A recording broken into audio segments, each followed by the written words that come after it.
오늘 이제 말씀드릴 거는 2021년도에 달라지는 노동관계 법령에 대해서 말씀을 드리는데, 뭐 순서는 근로기준법이랑 뭐 노조법이랑 그리고 나머지 뭐 기타 노동관계 법령에 대해서 이렇게 배정이 되어 있는데, 뭐 사실 근로기준법이나 이런 거는 저희 뭐 단체 협약으로 이미 근로기준법 이상의 어떤 조건에서 근로조건이 많이 형성돼 있을 것 같아서 요거는 조금 뒤에 제가 설명을 드리도록 하고요.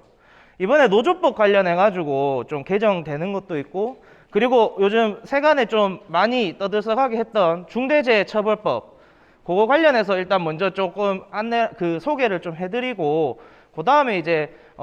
조금 보다 덜 중요하다고 생각되는 근로기준법 개정 사항이나 뭐 다른 기타 개정 사항들에 대해서 좀 설명을 드리겠습니다. 우리 사무실 운영비, 뭐 차량 운영비, 뭐 그런 이제 뭐 기본적인 지원들 지금 회사로부터 많이 받고 계시잖아요. 그죠? 그죠? 예, 근데 그게 이제 기본적으로 지금 법이 개정되기 전까지는 그 일종의 이제 우리가 노동조합 운영하고 거기서 발생하는 비용을 회사에다 청구하고 회사가 그걸 지급하는 게 부당노동행위의 소지가 있다고 해서 소위 최소한의 그 사무실 뭐 월세 내는 거, 집기 사는 거, 뭐 그런 거 정도에 대해서만 최소한의 지원이 합법적이다라고 기존의 입장이 그랬습니다. 그 혹시 다들 알고 계신가요? 예. 근데 거기에 대해서 우리가 솔직히 말해서 이제 그 이상으로 뭐 요구를 받는 경우도 많지 않습니까? 뭐 조합 교육을 간다든지 또는 뭐 어디 출장을 상급단체에 뭔가 지원을 간다든지 그런 식으로 하면 거기에 대해서 우리가 투쟁을 이뤄내서 특히 산별노조의 우리 특성상 그런 이제 활동비들까지도 회사로부터 요구를 하고 쟁취를 해내는데, 그런 것까지가 과연 회사가 우리가 노동조합을 운영하는데 집에 개입하고 우리를 마음대로 하는 그런 목적으로 주는 돈이냐라는 거에 대해서 많은 불만이 있었고, 그래서 알다시피 그거에 대해서 이제 이거 위헌이다, 우리 노동상권에서 우리가 잘 만들어낸 우리 투쟁의 산물을 법으로 받지 못하게 그렇게 만들어 놓은 거다, 이렇게 해서 헌법소송을 들어갔고 그게 이겼습니다. 그래가지고 법으로 이제 그런 어떤 사무실 최소한의 비용뿐만 아니라 우리가 투쟁으로 그런 부분들에 대해서 쟁취를 하게 된다면 그 부분을 회사로부터 단체 협약으로 체결해서 받아오는 것은 이제 부당노동행위가 아니다 라고 입법적으로 해결을 하라 해서 올해부터 이제 그런 부분이 법적으로 가능하도록 되었습니다. 근데 이미 제가 알기로는 대다수의 사업장들이 다 뭐 사무실 집기 비용도 넘어서 뭐 이것저것 활동비나 이런 거 수당 많이 받고 있는 걸로 아는데 맞습니까 혹시 그게? 그 정도까지는 아닌가요? 그 정도까지는 아니시군요. 그 정도까지 될 줄 알았는데 여튼 이제 그렇다 하면 이제 그런 것들이 가능하게 됐다라는 거를 일단 알아두시고, 왜 제가 이거를 지금 이렇게 얘기를 드리냐면, 자, 뭐 조문이나 이런 거는 읽어보시면 됩니다. 뭐 구체적으로 여기서 제가 조문까지 따박따박 읽어가면서 말씀드릴 건 아닌 것 같고, 운영비 원조가 가능하면서 우리가 조금 봐야 될 게 뭐냐면 타임오프, 저희 전임자들 지금 타임오프 관련해서 원래 우리가 그 조합원 수, 그 회사에 있는 이제 조합원들 수 규모로 대비해 가지고 최대한 받을 수 있는 타임오프 시간들이 다 정해져 있지 않습니까? 맞죠? 근데 뭐 대다수가 또 전임자 수도 그렇고 그리고 타임오프 시간도 그렇고 초과해서 지금 뭐 임연 합의나 또는 여러 가지 형식으로 지금 협의를 해서 사용을 하고 있는 걸로 알고 있는데, 좀 많은 사업장들이 지금 그렇죠? 예, 아마 그 최소 정해져 있는 그 한도 내에서만 돌아가는 경우는 많이 없을 것 같은데, 이제 올해부터 이게 원래는 무효라고까지 보지는 않았는데, 당연 이제 그러니까 법에서 무효라고 선언적으로 얘기를 하지는 않았는데, 올해는 이제 전임자 시간을 오버하는 거에 대해서는 어떤 합의를 하든 약간 무효라는 느낌으로 지금 법이 개정이 됐습니다. 이게 뭐냐면 회사가 이제 미친 척하고 전임자 규정 나 뒤집고 싶어 이러고 뭐 자진 출두를 하든 뭐 우리랑 대척 관계에 있는 어용노조한테 그걸로 뭐 부당노동 행위를 걸어 달라고 얘기를 하든 뭐 그렇게 해서 만약에 전임자 규정을 가지고 불만을 삼아 버리면 이제는 잘못하면 전임자 급여 받고 하는 거 오바되는 부분에 대해서는 개어내야 될 수도 있습니다. 자, 그러면 지금 앞에 제가 아까 운영비 원조가 이제 기존에보다 좀 더 넓은 범위로까지 더 받을 수 있게 개정이 됐다라고 말씀을 드리지 않았습니까? 그럼 사실상 우리가 지금 산별노조의 특성상 우리는 그 전임자나 이런 시간이 조금 더 필요한 상황이고 실질적으로 또 노조 활동하다 보면 그게 더 필요한 게 현실인데 그러면 이제 우리가 그 무효기 때문에 그 시간을 기존과 다르게 이제 앞으로는 딱 맞춰서 체결을 해야 하느냐. 뭐 물론 과거처럼 지금 뭐 이면 합의나 이런 방식으로 하는 것도 괜찮겠지만 지금은 조금 그런 식으로 문제가 생길 때를 대비를 해서 아까 말씀드린 운영비 관련해서 회사로부터 그 전임자들에게 필요한 타임오프 초과분에 대한 부분을 운영비의 형식으로 돈을 받고 그거를 실질적으로 전임자들이 활동하는데 필요한 타임오프 수당으로 충당하는 식으로 그렇게 조금 설계를 하면 그전에는 그렇게 하지 못했던 게 사실은 운영비 원조 규정 때문에 못했었는데 지금은 이제 운영비가 좀 풀려졌으니 그런 식으로 좀 합법적으로 대처를 좀 할 수 있지 않겠느냐 이제 그런 식으로 좀 고민을 해보셔야 된다라는 취지에서 그렇게 말씀을 드린 겁니다. 이 정도는 이해가 되시죠? 예, 그러니까 이제 혹시나 뭐 추후 교섭이나 뭐 또 회사에서 지금 타임오프나 이런 거에 관련해서 문제 제기를 하고 그런 좀 분위기가 있는 곳들은 제가 말씀드린 대로 저렇게 운영비 원조 규정이랑 같이 조금 설계를 하셔서 충분한 시간을 확보하실 수 있으면 좋겠고요. 그 단체 협약 관련해서 우리 지금 사업장에서 단체 협약은 대개 2년 유효기간으로 보고 임금 협약 같은 경우는 1년 단위로 체결하는 그런 게 통상적인 상황이지 않습니까? 근데 지금 이제 노조법이 바뀌면서 이번에는 단협 유효기간을 최대 3년까지 할 수 있다로 법이 개정됩니다. 근데 그렇다고 해서 우리가 꼭 이 단체 협약을 3년까지 해야 되느냐? 이게 2년씩 하는 이유가 사실은 그 법에서도 2년까지만 할 수 있다라고 되어 있었는데 그 이유가 사실 우리 뭐 사업장 상황도 변경이 많이 되고 너무 장기간 하다 보면 현실적으로 이게 반영을 할 수가 없으니 단체 협약에 그래서 2년이 그래도 통상적으로 최적의 기간이 아닌가 하는 그런 견지에서 2년으로 유효기간을 제한을 했는데 이번에 이제 정부에서 3년으로 한다라는 그런 식으로 개정이 됐고 3년을 하게 되면 아무래도 우리가 그때그때 즉각 대응할 수 있는 단체 교섭을 통해서 단체 협약을 이제 바꿀 수도 없고 그리고 또 그만큼 유효기간은 결국에 우리가 교섭권이나 또는 나가서 쟁기권까지 확보하는데 그 필요한 어떤 기간과 타이밍이 되는데 그거를 회사의 어떤 기준에 조금 맞춰서 길게 잡음으로써 우리에게 좀 불리한 그런 상황이라고 볼 수도 있고요. 회사는 이제 단체 협약을 계속 길게 가져가고 싶은 회사는 아마 3년까지 이빠이 하자고 이렇게 얘기를 할 것 같은데 우리가 굳이 그거를 맞춰줄 필요는 없고 기존처럼 그냥 2년을 계속 유지하시면 됩니다. 3년이라는 거는 꼭 3년을 해야 된다는 의미가 아니기 때문에 2년을 주장을 계속하면서 우리에게 유리한 기간을 계속해서 지금처럼 가져가시면 됩니다. 처벌법 관련해서 이번에 얘기 좀 많이 들으셨죠? 예. 원래 우리 산업안전보건법에서 중대재해라 해가지고 사업장 내에서 발생하는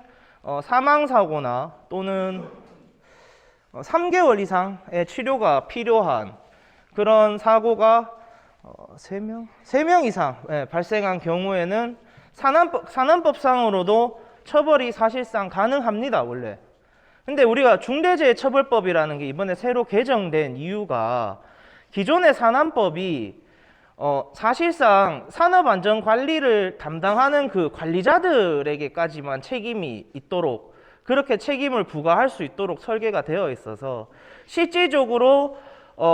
회사를 경영하는 책임자들, 즉 경영사업주나 또는 어떤 대기업을 운영하는 사람들이 있으면 뭐 대기업 사장이나 회장에 이런 사람들에게까지 그런 중대재해에 대한 어떤 책임을 물을 수가 없는 그런 상황이라서 중대재해처벌법이라는 법을 새로 입법하면서 그걸로 이제 처벌의 어떤 근거를 마련하고자 논의가 됐던 거였고, 이게 발단이 됐던 게 여러분들 일단은 처음으로 발단됐던 사건은 세월호 사건이 있습니다. 그 산안법 같은 경우는 일단 사업장 내에 있는 상황들에 대해서만 처벌이 가능하도록 그렇게 되어 있는데, 중대재해처벌법은 사업장 내에 있는 우리 노동자들이 일하다 다치는 것뿐만 아니라 그 상황에서 시민들까지 다치게 된다면, 시민들에게까지 중대재해가 일어나게 된다면 처벌을 가능하도록 그렇게 좀 범위를 확장시켜 놓은 그런 법으로 아시면 될 것 같습니다. 이제 보면 이제 산안법이랑 좀 다르게 뭐 사업주나 경영 책임자 뭐 이런 사람들한테도 어떤 처벌의 책임이 있다라는 형식으로 기본적으로 목적을 잡아놨고요. 뭐 정의 규정 보면 중대재해가 뭔지, 뭐 중대재해는 이제 뭐 사망자 1명 이상의 뭐 재해나 또는 6개월 이상 치료가 필요한 부상자가 2명 이상 발생한 경우이거나, 뭐 이제 직업병 발생자가 1년 이내 3명 이상 뭐 발생한, 그러니까 대통령령에서 정해져 있는 그런 병이 발생했는 경우에로 보고 있고, 이제 추가적으로 말씀드렸듯이 중대시민재해라고 또 들어와 있습니다. 중대시민재해도 회사 경영하면서 시민이 중대재해를 입거나 또는 거기서 어떤 뭐 회사 경영을 하는 어떤 부가적인 것들을 원인으로 해서 이제 중대재해가 터지는 경우에는 중대시민재해라고 해서 그것까지 중대재해처벌법을 근거로 처벌할 수 있도록 그렇게 마련이 되어 있습니다. 뭐 중대산업재해와 중대시민재해가 뭔지는 그 PPT에 있는 내용 보시면 될 것 같고요. 뭐 종사자는 일단은 뭐 당연히 이제 적용 대상이 되는 종사자는 우리 회사 사업장에서 일하는 우리들을 일단 기본으로 보면 될 것 같고, 추가적으로 이제 특수형태 근로종사자들이라고 하죠. 예. 뭐 근로기준법상 근로자가 아니지만, 뭐 노조법상 이제 그게 아니지만 어느 정도 이제 종속적인 관계에서 노무를 제공하기 때문에 보호가 필요한 사람들을 특수형태 근로종사자라 하죠. 예. 그런 분들도 이제 그 해당 사업장에서 일을 하다가 중대재해가 발생한 경우 중대재해처벌법에 따른 어떤 보호나 또는 처벌을 가능하도록 할 수 있고, 뭐 그 아래 이제 뭐 각종 하도급으로 형성되어 있는 경우에도 그분들도 중대재해처벌법을 근거로 원청에 처벌을 요구를 할 수가 있습니다. 시민은 단순히 그냥 중대재해를 입게 된 시민들로 보시면 되고요. 뭐 이제 기타 뭐 다양한 조항들이 있고 한데, 이게 아직까지 지금 애매한 것들이 있습니다. 이제 보면 책임을 물 수 있는, 아까 말씀드린 중대재해처벌법이 이제 우리 그 입법 과정에서 제일 이야기가 많았던 게, 이거는 이도저도 아니고 어중이 떠중이로 만든 법이다. 최종적으로 통과될 때까지도 소위 이제 그 사업을 대표하고 사업을 총괄하는 그런 이제 뭐 회장, 그러니까 어떤 대기업의 총수들이나 뭐 그런 이제 사장급 이상에 있는 자들에게까지 실질적으로 중대재해 처벌에 대한 어떤 책임을 물을 수 있는지에 대해서 그것이 가능하도록 하려면 법적으로 굉장히 구체적으로 이게 정해져야 하는데, 사실상 그런 게 정해지지 못한 상황에서 입법이 됐습니다. 그래서 피하려고 하면 지금 피할 수 있는 그런 상황으로 입법이 되어 있고요. 그리고 또 이제 산안법과 같이, 산안법도 이제 산업안전보건 책임자들에게 많이 책임을 전가해서 처벌이 있다면 그런 사람들이 처벌을 받도록, 그러니까 뭐 총대 메고 들어가도록 그렇게 돼 있었는데, 이 법 또한 아직까지 그 한계를 명확하게 벗어나서 설계가 되어 있지는 않습니다. 뭐 그런 것들이 이제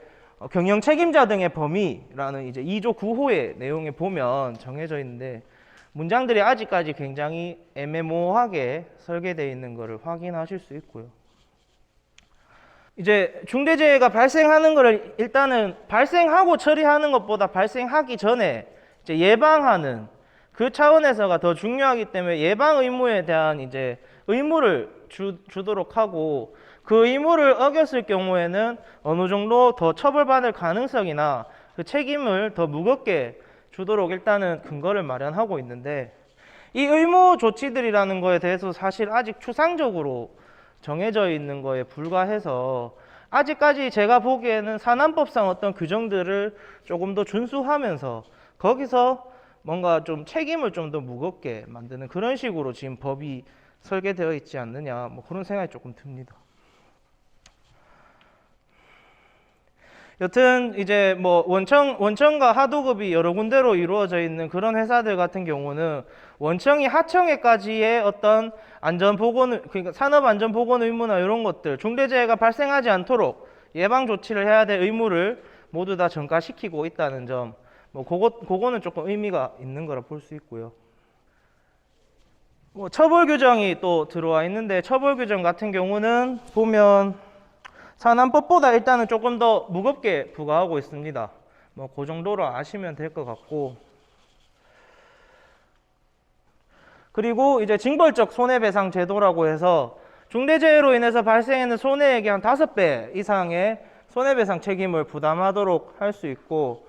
뭐 근데 그렇다고 해서 이게 5배 다 무조건 다 그 정도까지 되는 건 아니고, 또 뭐 회사 측에서는 나름의 논리를 만들어서 방어를 할 거고, 나름의 우리도 징벌적, 그래도 그 전보다는 더 많은 수준의 어떤 보상 금액을 요구할 수 있다는, 배상 금액을 요구할 수 있다, 또는 법원에서 그런 거를 이제 처분을 할 수 있다는 거에 대해서는 조금 뭐 의미가 있는 거라 둘 수 있을 것 같습니다. 이제 시행은 50인 이상 사업장이 이제 2022년 1월부터 되고,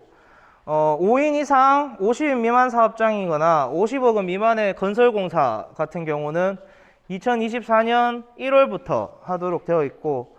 5인 미만 사업장은 적용 제외입니다. 근데 중대재해라고 발생하는 대다수의, 그러니까 제가 알기로는 추상적이지만 한 50-60% 이상의 중대재해는 5인 미만 사업장에서 많이 일어납니다. 그래서 사실 뭐 우리 지금 여기 앉아 계신 분들은 5인 미만 사업장에 종사하고 계신 분들은 많이 안 계실 것 같은데, 중대재해처벌법은 사실 5인 미만 사업장에서 중대재해가 많이 발생하기 때문에 거기서 어느 정도 현실적 의미를 가질 수 있는 법이 아닌가라는 이제 문제가 좀 많이 남아 있습니다. 그래서 이 적용에 대해서 아직까지 조금 논란이 남아 있는데, 근로기준법도 그렇고 다 5인 미만에 대해서는 굉장히 법원이 관대하게 보고, 그걸 그 5인 미만 사업주들에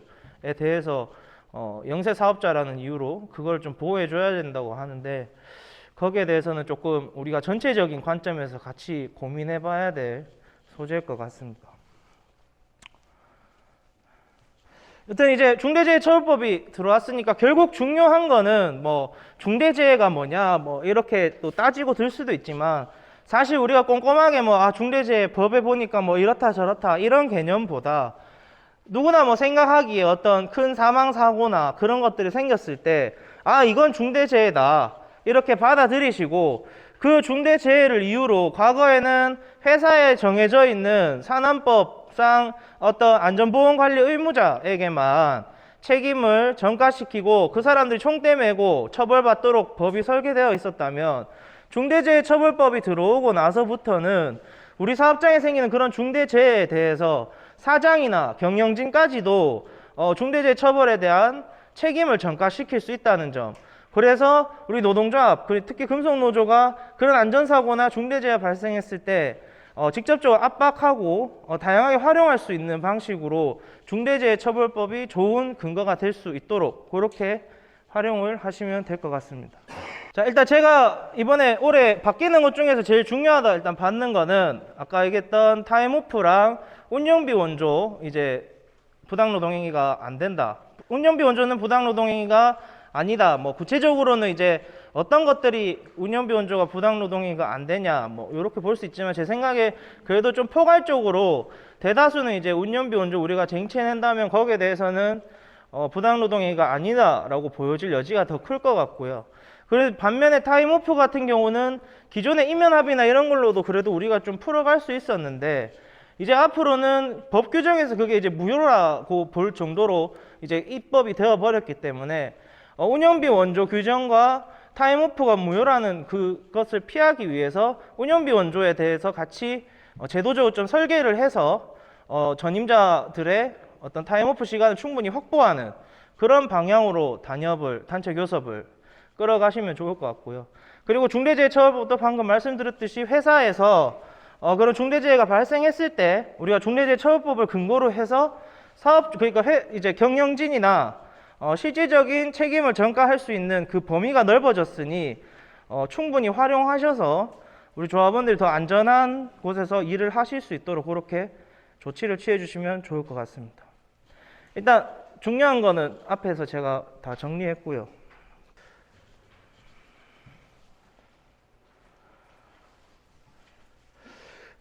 혹시 우리 일주일에 52시간 근무하는 거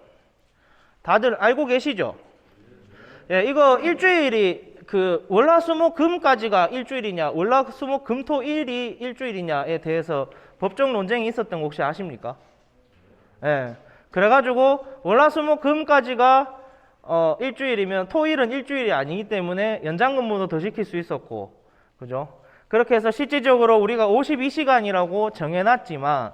그 토요일, 일요일을 12시간, 12시간씩 이빠이 또 일을 시키면 최대 뭐 76시간 뭐 이렇게까지 연장근무를 시킬 수 있는 그런 구조라서 근무 시간을 일주일에 52시간이라고 최대한 52시간까지밖에 일을 못한다라고 정해도 이게 사실상 유명무실한 그냥 그런 상황이 있었습니다. 그래서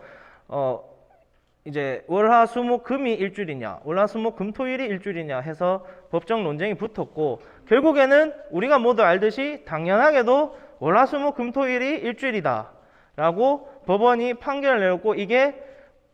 법으로까지 입법이 됐습니다. 그래서 일주일은 우리가 아는 그 일주일이 법적으로 확인받을 만큼 그 개념이 정립이 됐고요. 그러다 보니 평소에 76시간씩 일을 시키고 해야 됐던 회사들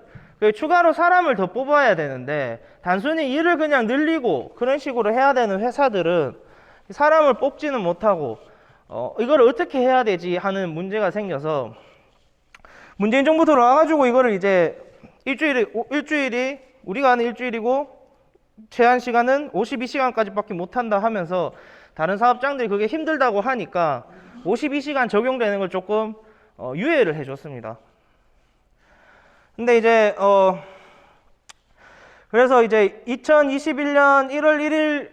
1일자로 우리가 아는 이제 그 전에 뭐 300인 이상 사업장들은 원래 우리 법이 지금 만들어진 데 일주일에 52시간까지밖에 근무 못 시킨다 이렇게 적용이 됐고 올해 이제 1월 1일부로 50인 이상 299인 이하 사업장에 대해서도 이제 전면 적용되도록 했고 7월 1일부터는 이제 5인 이상 사업장도 모두 일주일에 52시간밖에 일을 못 시킵니다.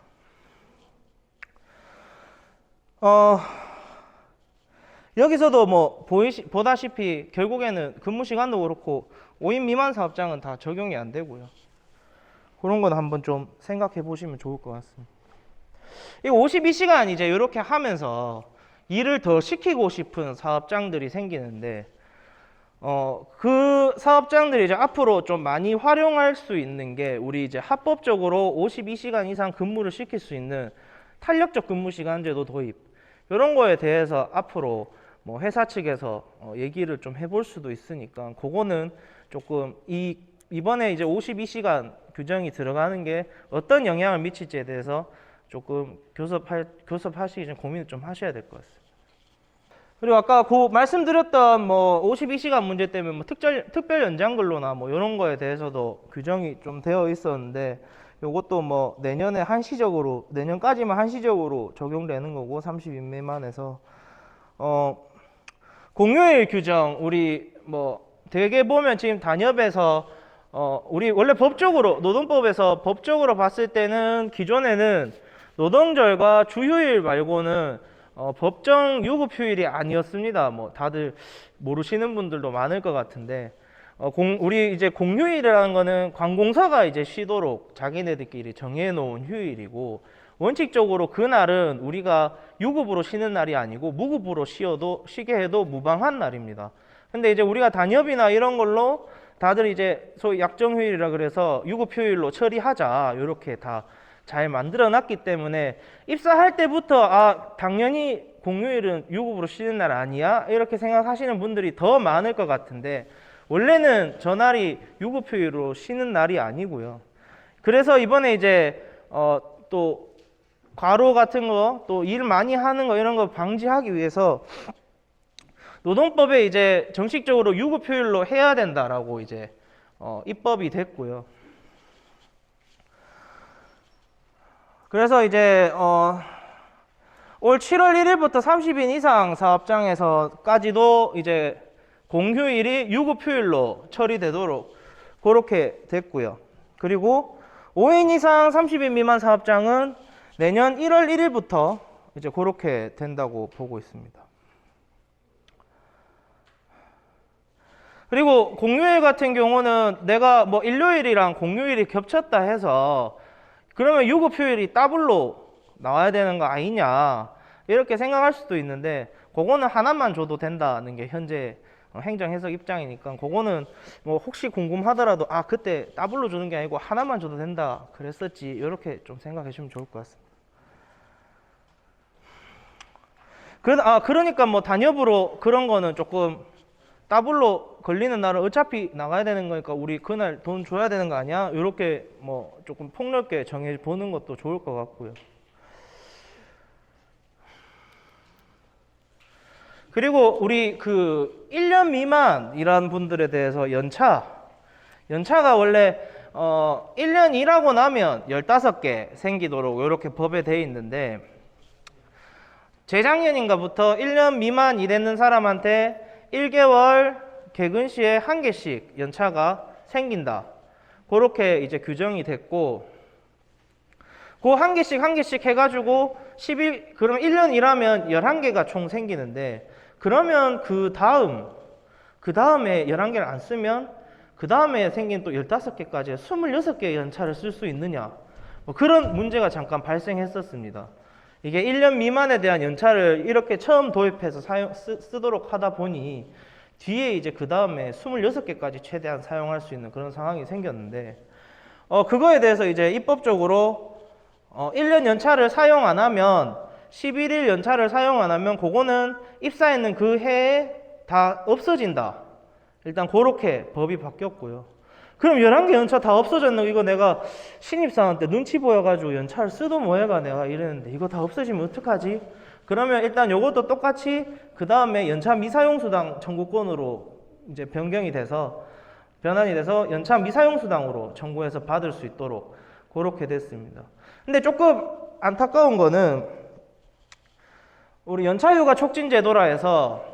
그의 연차 쓰는 거 연차 미사용수당으로 사용자가 안 주고 싶으면 그의 이제 남은 연차 내가 지정해 주거나 또는 네가 원하는 요 한두 달 시기 정도에 다 소진해라 라는 식으로 이제 연차 미사용수당을 안 주려고 조치하는 경우가 있는데, 이제 그 제도도 1년 미만 연차 휴가에 대해서도 적용이 되면서, 안 그래도 신입사원도 눈치 보여가지고 연차 휴가 잘 쓰지도 못하는데 그런 식으로 이제 회사 사용자가 이 시기에 써라 라고 해서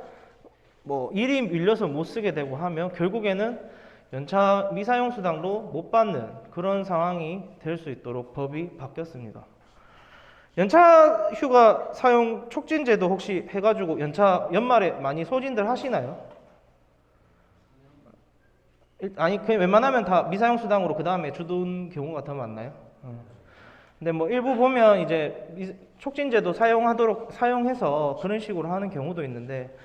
여튼 1년 미만에 대해서도 그렇게 사용하도록 법이 바뀌었고요. 아까 말씀드린 뭐 탄력적 근로시간제도 뭐 이번에 법률학교에서도 제가 교육을 했었는데, 탄력적 근로시간제도는 쉽게 설명하면 소정근무시간을, 그러니까 탄력적 근로시간 제도를 사용하는 그 기간 동안 어떤 주의 소정근무시간, 우리 1주 소정근무시간이 대개 보면 40시간씩, 1주 40시간씩 잡혀 있잖아요. 이제 이 40시간을 어떤 주에는 줄이고 그 줄였는 만큼 다른 주에 붙여가지고 최종적으로 근무 시간을 더 길게 만드는 그런 제도가 탄력적 근무 시간 제도라고 합니다. 예를 들면 첫째 주에 30시간만 소정 근무 시간을 사용자가 설정하고 그 다음 주에는 50시간을 일하도록 설정을 하게 된다면 소정 근무 시간이 첫째 주는 30시간만 되고 다음 주에는 50시간이 되기 때문에 소정 근무 시간이 늘어난다는 것은 여러분도 알다시피 연장가산 수당이 소정 근무 시간을 초과해야 발생하는 거지 않습니까? 그러니까 50시간으로 소정 근무 시간이 늘어났기 때문에 50시간 늘어났는 주는 50시간 일할 때까지는 연장 근무 수당이 발생하지 않습니다. 그리고 또 추가적으로 50시간의 소정 근무 시간이 늘었기 때문에 그 50시간이 넘어간 때부터 연장 근무가 발생하는 거고, 그래 즉 50시간 늘려놨으면 연장 근무 일주 12시간 제한이 있으니까 62시간까지, 법에서는 지금 52시간만 일주 52시간까지만 일하도록 되어 있지만 탄력적 근무 시간 제도를 사용한다면 62시간 이렇게까지도 다 사용할 수 있도록, 그 만약에 세팅을 한다면 64시간까지도 합법적으로 근무시킬 수 있는 그런 제도를 탄력적 근무 시간 제도로 하고요. 아까 앞에서 말씀드렸듯이 근무 시간 제한이 이제 52시간이 본격적으로 전면 적용이 되기 때문에 일부 사업자들 중에서 특히 물량이 많이 몰리는 그런 성수기에는 탄력적 근무 시간 제도를 활용하자라고 제안이 또 들어올 수도 있을 것 같거든요. 좀 제도에 대해서 구체적으로 말씀을 드리고는 싶은데, 그거는 법률학교에서 제가 또 말씀을 좀 많이 드렸고, 거기에 또 자료 보면 또 자세하게 나와 있기 때문에, 만약에 회사가 방금 말씀드렸듯이 소정 근무 시간을 늘려서 탄력적 근무 시간 제도를 통해서 최대 일주 64시간까지 근무를 시키고 싶은 그런 환경을 만들기 위해서, 이제 그 제도를 시행을 하려면 근로자 대표와 일단은 합의가 있어야 되는데, 그러면 이제 우리 같은 경우는 과반수 노동조합인 경우에는 근로자 대표가 우리가 되기 때문에 이제 근로자 대표의 지위를 가지고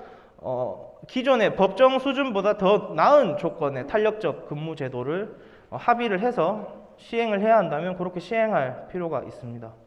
이제 탄력적 근무 시간 제도에 대해서 이야기가 나오고 그거를 교섭석상에서나 이렇게 다루게 된다 하면 거기에 대해서 좀 궁금하고, 법적으로 제도가 어떻게 돌아가고 우리가 어떤 부분을 추가적으로 좀 더 요구를 법적으로 해볼 수 있을지에 대해서 좀 궁금하신 사항이 있으면 법률에 연락 주시면 그런 부분에 대해서 또 조언을 드리니까, 일단은 기본적으로 탄력적 근무 시간 제도라는 것을 얘기를 들었을 때 소정 근무 시간을 어떤 조건은 줄이고 그 줄였는 거를 다른 주에 배치해서 일을 더 길게 시키는, 일을 더 길게 할 수 있는 그런 제도구나. 그 정도 일단 이해하신 상태에서 회사가 이야기하는 거를 좀 잘 들어보시면 좋을 것 같습니다.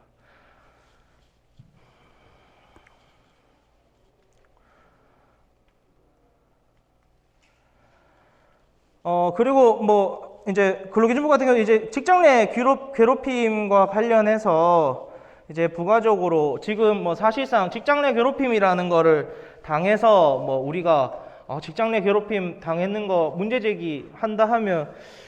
이 노동청으로 가면 되나 하는데, 지금 원칙적으로 지금 직장 내 괴롭힘이 당하면 회사에서 일단은 먼저 처리를 하도록 그렇게 법이 규정되어 있고요. 근데 사장님이 괴롭히는 경우도 되게 많은데, 또는 사장님 친인척 낙하산 타고 들어왔는 무능한 직원들이 와가지고 자기네가 사장이랑 잘한다는 이유로 직장 내 괴롭힘을 하고 그런 식으로 문제가 생기는데, 그 경우에 사실상 회사에다가 직장 내 괴롭힘 문제를 제기해도 어떻게 개운하게 해결되는 경우가 잘 없습니다. 이제 그러다 보니까 이제 그런 약간의 법적 결함을 좀 해소하기 위해서 직장 내 괴롭힘과 관련된 또 일부 규정들이 개정은 되었는데, 그래도 저는 아직까지 직장 내 괴롭힘은 좀 더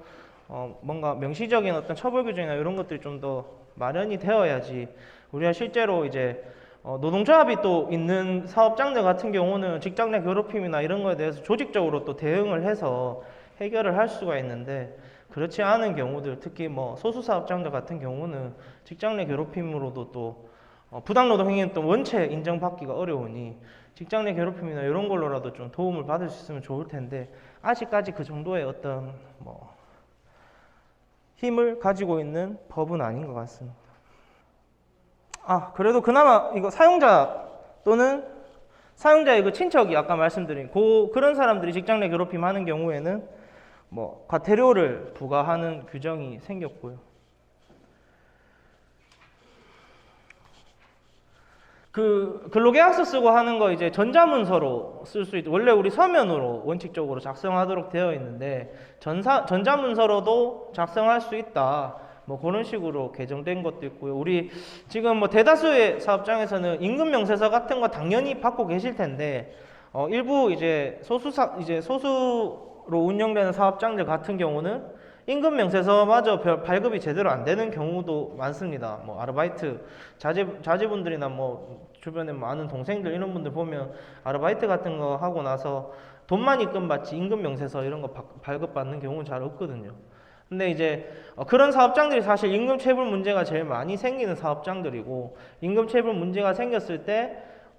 제일 이제 어떤 하나의 객관적 증거로 사용할 수 있는 게 임금명세서다 보니 이제 임금명세서 발급까지도 지금 의무적으로 하도록 지금 이번에 또 입법이 될 예정입니다. 그거는 참고해서 아시면 될 것 같고요. 아까 운영비 원조 관련해서 구체적인 거는 여기 이게 이제 노동조합의 자주적 운영 또는 활동을 침해할 위험이나 뭐 그런 것들이 없는 수준에서 운영비를 원조 지급하는 거는 부당노동행위가 아니다. 지배 개입으로서 부당노동행위가 아니다. 이제 그런 식으로 법이 이번에 바뀌는데, 구체적으로 뭐 어떤 것들을 살펴보는지 판단 기준으로 그런 거는 지금 보면 법 제2항에 보면 이렇게 설명되어 있고요. 조합원 자격과 관련해서도 이번에 개정이 됐습니다. 기업별 노동조합 같은 경우는 이제 기존의 법의 입장이 기업별 노동조합에 가입되어 있는 해고자들 같은 경우는 해고자는 조합원 자격을 가지고 회사에 뭐 출입하거나 이런 거 할 수 없다라고 이제 기본적으로 법원이 그런 입장을 가져가고 있었는데, 이번에 뭐 ILO 권고 사항인지 모르겠지만은 기업별 노동조합에 있는 해고자나 구직자들도 노동조합 가입이 가능하도록 그렇게 바뀌었습니다. 뭐 우리 산별노조 같은 경우는 기본의 입장도 그렇고 어쨌든 우리는 산별 조직이기 때문에 뭐 해고나 관계없이 다들 조합원 자격을 유지하고 가져가는 거였고, 이제 그런 조합원들이 사업장에 들어가서 같이 뭐 투쟁을 할 수 있느냐 없느냐 그게 조금 문제였는데, 뭐 일단은 그거는 변론으로 하는 내용이기 때문에 일단 우리한테는 크게 뭔가 바뀐 개념은 아니라고 보셔도 될 것 같고요.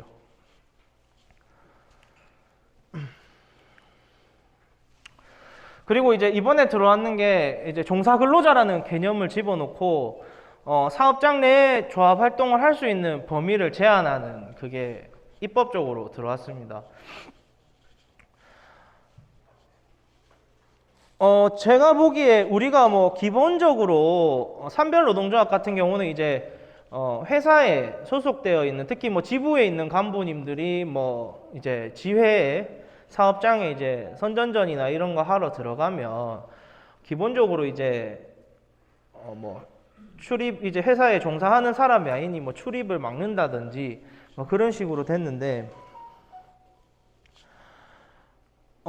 일단은 법원은 얘기하는 게 지부나 뭐 산별노동조합 특성상 그런 사람들이 와서 정당한 조합 활동을 하는데 뭐 회사의 어떤 운영을 저해하거나 뭐 그런 범위가 아니라면 어느 정도 정당성을 가지고 활동할 수 있다라는 입장이고, 법도 사실 그런 지금 법원의 입장을 뭐 법으로 그냥 이번에 입법적으로 넣은 거고요. 다만 이제 이걸 근거로 해서 종사자가, 소위 여기 법에서 얘기하는 종사자가 아닌 산별조합원들이 와서 뭐 어떤 선전전을 하거나 그런 걸 하는 거에 대해서 법적으로 이제 규제를 하고 근거를 마련했다는 점에서는 조금 아쉬움이 있는 상황입니다. 그러다 보니 이제 단체 협약으로 산별 간부들이나 이런 분들이 와서 조합 활동을 할 수 있도록 그렇게 기본적으로 뭐 아마 제가 알기로는 우리 표준 단체 협약이나 이런 거 보면, 모범 단체 협약 이런 거 보면 이제 산별 조합 간부들 와서 조합 활동할 수 있도록 충분히 보장해두도록 그렇게 법이 규정되어 있는 그 단체 협약으로 마련되어 있는 걸로 아는데 그런 것들 좀 잘 정비하셔서 대응하시면 될 것 같고요.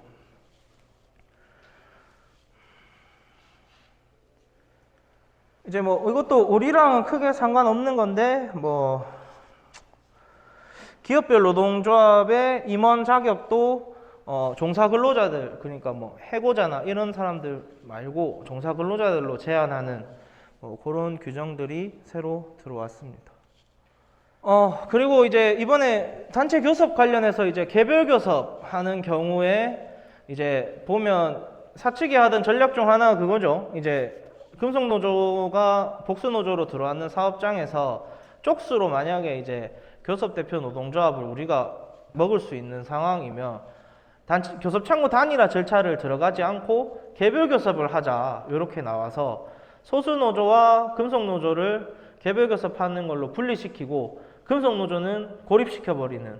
그런 전략을 취해서 개별 교섭을 악용하는 경우도 덜어 있는데 이번에 이제 개별 교섭하는 거에 대해서 그런 문제들을 나름 뭐 입법적으로 고민을 해서 개별 교섭하는 각 노동조합에 대해서 일부 노조에 대해서만 뭐 편향적으로 교섭을 진행하지 말고 각 개별 교섭을 하기로 했으면 각 노동조합들에 대해서 이제 교섭을 골고루 잘 해라 뭐 그런 식으로 또 법이 들어왔고요. 그 교섭단위 분리라는 제도가 혹시 있는 거 아십니까? 우리 이제 교섭창구 단일화 절차 들어가면 되게 원칙적으로는 하나의 법인 안에 있는 하나의 사업이라 하죠. 하나의 법인이 이제 우리 교섭창구 단일화 들어가는 하나의 교섭 단위가 되는데 만일 이제 단체 교섭을 하나의 그런 교섭 단위로 보고 단체 교섭하기가 조금 어려운 경우 예를 들어 뭐 어떤 각자의 법인에서 원래 노동조합들이 각자 있었고 갑자기 합병되는 바람에 단체 협약도 다 따로 있고 단체 교섭도 다 따로 해왔고 그런 식으로 노동 조건도 다 다르고 뭐 그런 식으로 이제 단체 교섭을 하나의 법인 단위로 하기에 조금 어려운 경우에는 그 하나의 법인을 기준으로 아니고 우리가 뭐 어떤 단위 그러니까 뭐 합병된 경우라면 각자 법인을 하나의 교섭 단위로 해달라 또는 뭐 정규직과 비정규직 또는 뭐 현장직과 사무직 뭐 이런 식으로 교섭 단위를 분리시켜서 우리가 단체 교섭을 할 수 있도록 해달라라는 제도가 교섭 단위 분리 제도인데 그게 원래는 이제 교섭 단위 분리를 한번 하면 영구적으로 이제 그거는 교섭 단위가 분리됐다고 보기 때문에 노동위원회나 이런 데서 굉장히 엄격하게 보고 조금 보수적으로 판단을 해왔습니다. 근데 이번에 이제 교섭 단위를 분리만 할 수 있으면 교섭 단위를 합치는 것도 말이 되지 않느냐라고 해서 교섭 단위 그 학계의 논쟁이 좀 있었는데 그거를 이제 종결시키는 느낌으로 교섭 단위가 통합될 수도 있는 그런 제도가 이제 입법적으로 들어왔습니다. 뭐 법률에서 일단은 뭐 어떤 분들은 교섭 단위 분리가 전보다는 이제 좀 쉬워지지 않겠냐라는 생각은 하는데 아무래도 이제 원칙적으로 교섭창구 단일화 제도의 예외적 형태로 교섭 단위 분리를 허용하고 있는 거라서 그래도 기존보다는 조금 나아지더라도 여전히 교섭 단위 분리를 하는 것은 조금 엄격하고 어렵게 판단을 할 것 같습니다. 그리고 뭐 복수노조 문제 계속 생기니까 조금 선언적인 느낌으로 뭐 다양한 교섭 방식 활성화를 하자는 뭐 그런 규정도 들어왔는데 그거는 참고해서 보시면 될 것 같고 쟁의행위 관련해서 뭐 또 기본적인 원칙을 또 입법적으로 넣어놨는데 이것도 이제 뭐 그 기본적으로 우리가 사업장 현장에 들어가서 쟁의행위 할 때 뭐 전면적 배타적으로 하는 게 아니고 부분적 변존적으로 일단 하는 게 법적인 수준에서는 그게 합법적이라는 거는 다들 잘 알고 계시잖아요. 뭐 그거에 대해서 이제 법원의 그런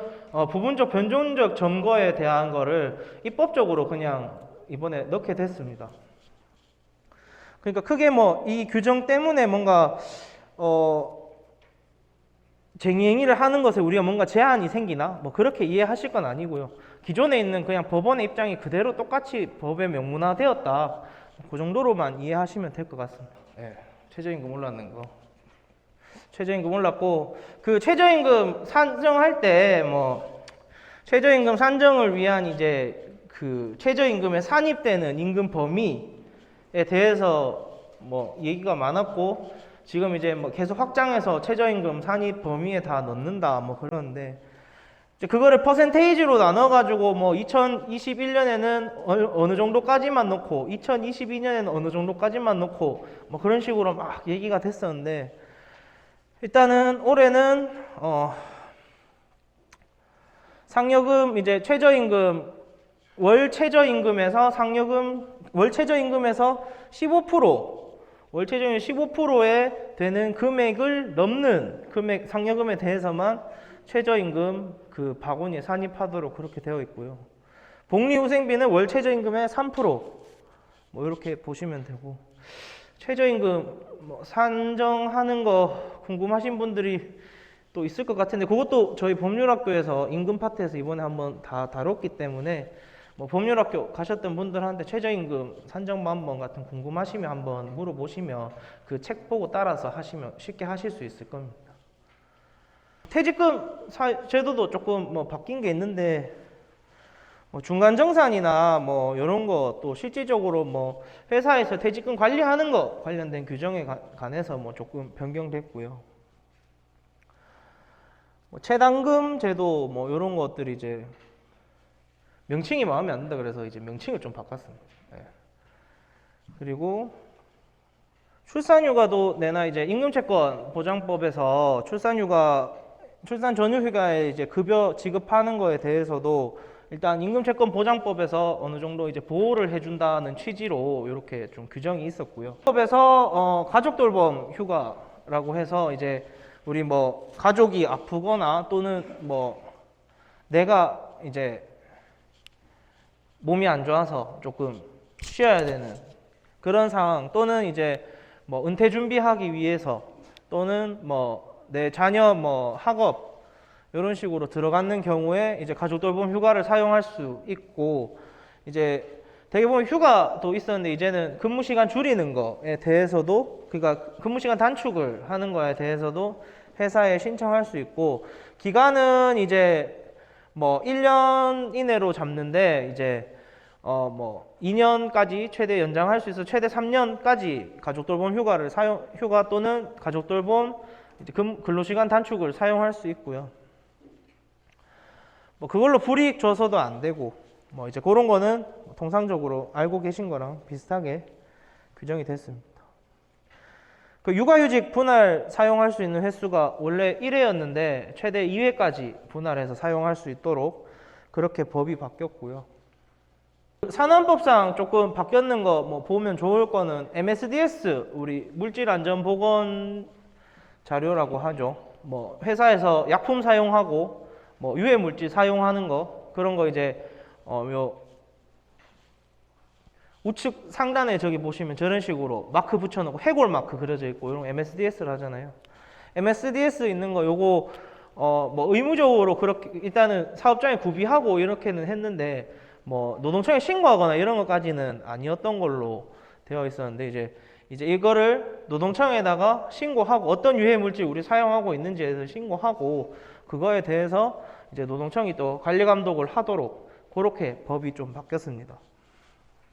법도 조금 바뀌었는데 뭐 가입 범위에 대해서 조금 변경이 있는 거라서, 이거는 뭐 굳이 지금 웬만한 분들은 다 산재법상 보호를 받고 계신 분들이기 때문에 적용 범위에서, 그러니까 뭐 중소기업 특례 규정이라 그래서 중소기업 그 사업주들 같은 경우도 뭐 산재보험 가입할 수 있고 뭐 그런 규정들이 특별하게 가입할 수 있고 그런 사항들이 있어서 그런 것들 관련해서 조금 개정이 있었고요.